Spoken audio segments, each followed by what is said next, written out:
How much? 13?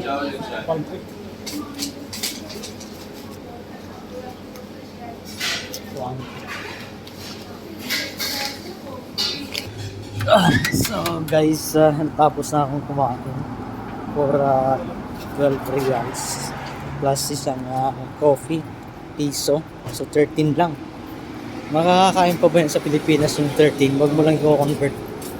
Meron po bang isang meal na 13 pesos dyan sa Pilipinas? Count me in.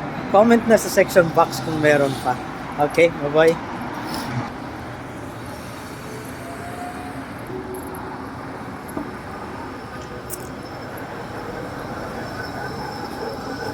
Pizza.